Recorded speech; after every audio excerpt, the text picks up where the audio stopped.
मैं विवेक एक बार फिर से अपने YouTube channel stock trading technique पर आपका हार्दिक स्वागत करता हूं। दोस्तों, आज निफ्टी एक वॉलेटाइल सेशन दिखाकर तकरीबन ये कह सकता है कि फ्लैट क्लोजिंग दिखाई।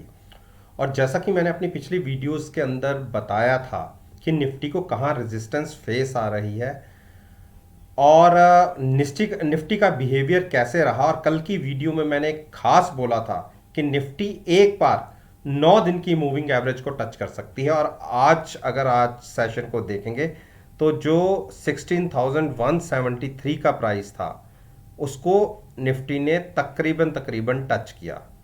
और अगर इसके नीचे किसी कारण से जाता है तो हम ये मान के चलिए 16,030-40 तक के प्राइसेस देखने को मिल सकते हैं। तो जाते जाते एक शार्प रिकवरी दिखी।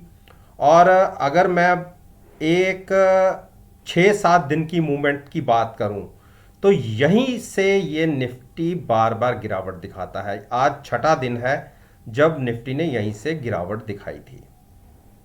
और साथ साथ में मैं अपने व्हाट्सएप ग्रुप की परफॉर्मेंस को भी एनालाइज करूंगा कि उसमें मैंने आज तकरीबन 6 से 7 स्टॉक्स के ऊपर बात करी थी, जिसमें हमने तकरीबन, अगर मैं 3-4 स्टॉक, 2 स्टॉक पीछे की बात कर लूँ जो कैरी फॉरवर्ड किए थे, उसको प्रॉफिट के साथ एग्जिट किया। और 4 स्टॉक्स आज जो आज बनाए थे उसको प्रॉफिट के साथ एग्जिट किया, जिसमें से 2 ट्रेडिंग स्ट्रेटजी बैंक निफ्टी और निफ्टी की थी। दोनों के अंदर अभी तक हम बने हुए हैं और हिंडाल्को में हम ये कह सकते हैं कि थोड़ा सा हमारे अगेंस्ट ट्रेड कर रहा है, लेकिन हम 100% हेज हैं। अच्छी परफॉर्मेंस आ रही है। अगर आप उस ग्रुप में ऐड होना चाहते हैं तो एक बहुत अच्छी विंडो मैंने ओपन की है। पहले 50 सब्सक्राइबर्स के लिए लाइफ लॉन्ग एक अमाउंट फिक्स हो जाएगा पहले महीने। ज़्यादा बड़ा अमाउंट नहीं, छोटा अमाउंट है। उसी अमाउंट के साथ पर मंथ आप लाइफ लॉन्ग मेरे साथ कंटिन्यू बने रह सकते हैं। और उसमें भी आपको कोई स्टार्टिंग में कुछ नहीं पे करना। आपको पहले मेरे को 15 दिन एनालाइज करना है, उसके बाद आपका मन हो तो आप मेरे साथ कैरी करिए, अदरवाइज आप खुद एग्जिट हो सकते हैं। और मेरे साथ जुड़ने का तरीका है, नीचे आप मेरा ईमेल आईडी है डिस्क्रिप्शन बॉक्स के अंदर, उस पर अपनी कॉन्टैक्ट डिटेल आप मुझे फॉरवर्ड कीजिए, मैं आपको ऐड कर लूँगा। तो अब बात करते हैं निफ्टी फ्यूचर्स की। तो मैंने बात आपसे साथ कर ली। अब जिसको नया ट्रेड लेना है उसको कैसे लेना है, क्योंकि कल है वीकली एक्सपायरी। मूवमेंट दोनों तरफ की मिल सकती है। और आप देखिए, मैं क्यों कह रहा था कि एक गिरावट आ सकती है, उसका मेन रीज़न था कि RSI 70-71 के आसपास ट्रेड कर रही है। और यही थोड़ी सी चिंता की बात है, क्योंकि यहाँ से स्टॉक ये अटक रहा है। इंडेक्स की बात कर रहा हूँ तो मेरी अपनी सिक्स सेंस ये बात बोल रही है कि कल के दिन में एक बार ये जो पुट सेलर्स हैं, जो आज एक बार ट्रैप भी कर दिए थे, उसको लगता है कि एक बार और ट्रैप करने की कोशिश करेंगे, क्योंकि अगली एक्सपायरी की जो ऑप्शंस होती हैं वो भी लोग सेल करना शुरू कर देते हैं। तो 16,200 के आसपास की लोग सेल करके चलते हैं, क्योंकि निफ्टी वहां से तकरीबन 150 पॉइंट ऊपर ट्रेड कर रहा है। तो लगता है मुझे एक बार कि हम 16,175 को ब्रेक कर सकते हैं और 16,040 की तरफ जा सकते हैं। तो ये निफ्टी के ऊपर है। अगर किसी को बाय करना हो तो एक बार डिप पर बाय करें, थोड़ा सा वेट कर ले। हम ऑल टाइम हाई के ऊपर ट्रेड कर रहे हैं।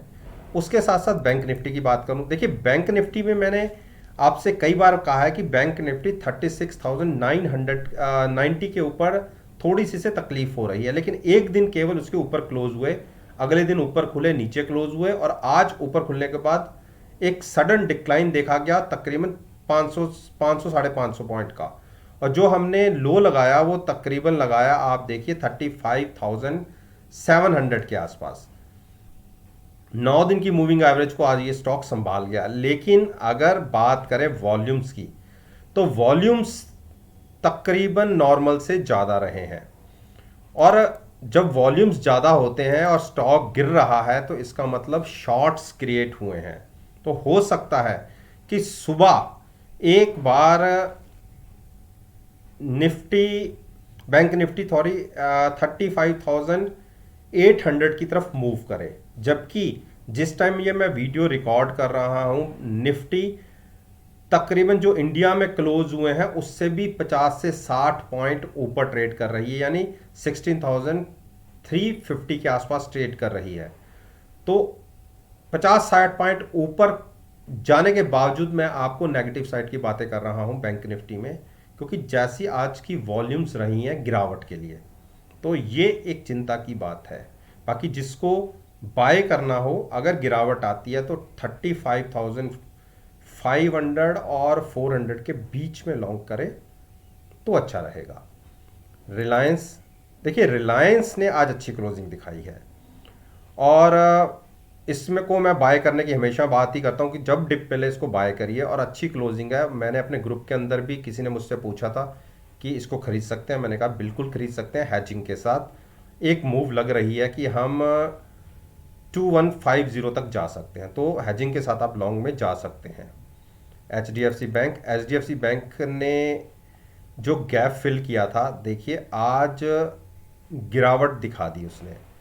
तो आज हाई से ये स्टॉक तकरीबन इतना तो नहीं, हाँ 20-25 पॉइंट एक नीचे गिरा जरूर है, लेकिन मैं ये मान के चल रहा हूँ कि हो सकता है कि अगर बैंक निफ्टी गिरावट दिखाती है तो ये तकरीबन 1485 तक के आसपास आ सकता है।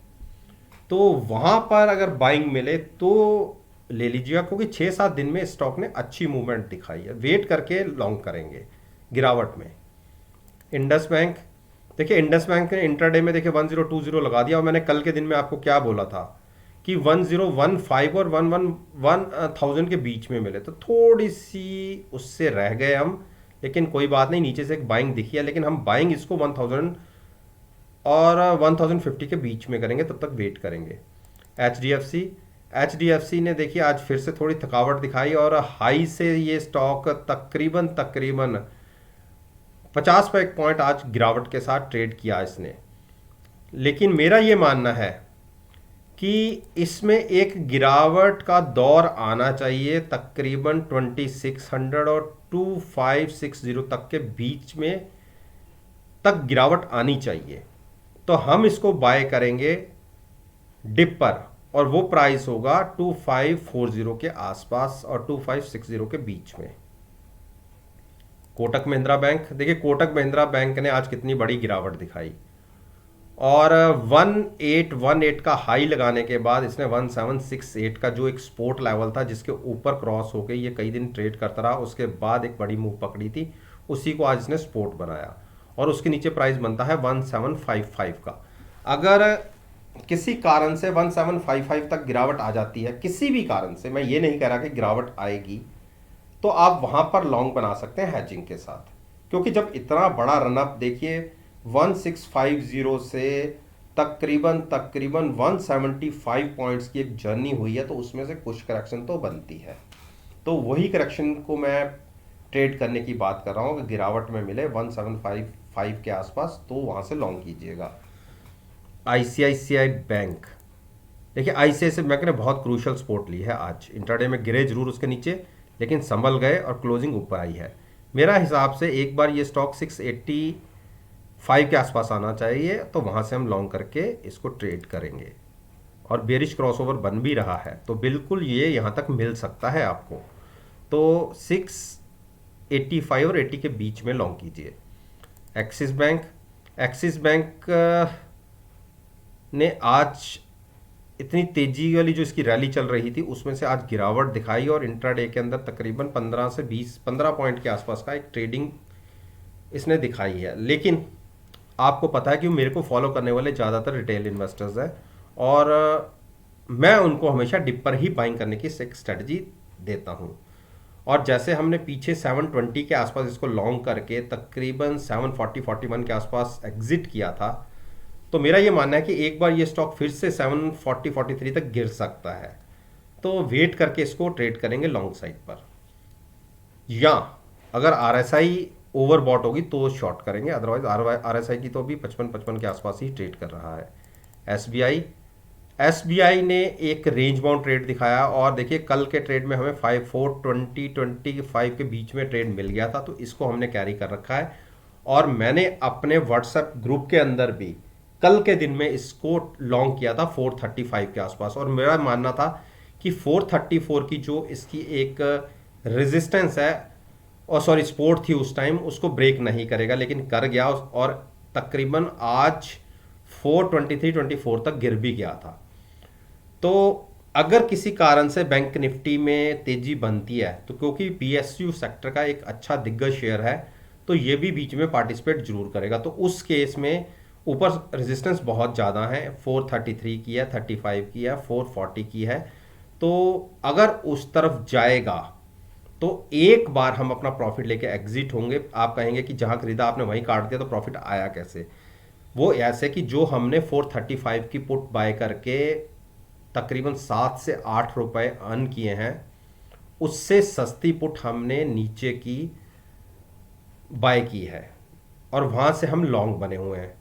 तो रिकवरी मोड में आ गए फ्यूचर्स में, अब हमें कोई लॉस लगेगा नहीं, और जो पुट में प्रॉफिट लिया है उससे कम कॉस्ट की हमने नीचे की पुट बाय की है हैजिंग के लिए। तो जितनी मूव यहां से ऊपर की आती जाएगी वो हमारा एडिशनल प्रॉफिट होता जाएगा। अब आपको करना क्या है, अगर 435 के ऊपर क्लोजिंग दिखे और 440 के ऊपर जाता स्टॉक दिखे, तो आप ये मानिए कि 15 से 20 पॉइंट की एक रैली दिख सकती है। तो उस हिसाब से या तो 435 के ऊपर क्लोजिंग मिलने पर या 440 के ऊपर क्लोजिंग मिलने पर आप लॉन्ग जा सकते हैं, ये आपकी चॉइस है। तो दोस्तों, मैंने दोनों इंडेक्स निफ्टी और बैंक निफ्टी, और इन दोनों जो इंडेक्स है उनके फाइनेंशियल सेक्टर्स के स्टॉक्स के ऊपर अपना ओपिनियन आपके साथ शेयर किया है। और मेरा ये मानना है कि अगर मेरी इस वीडियो को आप 12 अगस्त के सेशन के साथ एनालाइज करेंगे, यकीन मानिए आपको बहुत अच्छे पॉजिटिव रिजल्ट्स देखने को मिलेंगे। वीडियो अच्छी लगे तो लाइक जरूर कीजिएगा, शेयर कीजिए, और मेरे साथ मेरे YouTube चैनल पर जुड़िए, उसे सब्सक्राइब कीजिए, और साथ में बेल आइकन के बटन को प्रेस करना मत भूलिएगा, ताकि नोटिफिकेशन आप तक डिलीवर हो सके। इस बात के साथ मैं आपसे विदा लेता हूं, और एक नई वीडियो के साथ फिर से आपके सामने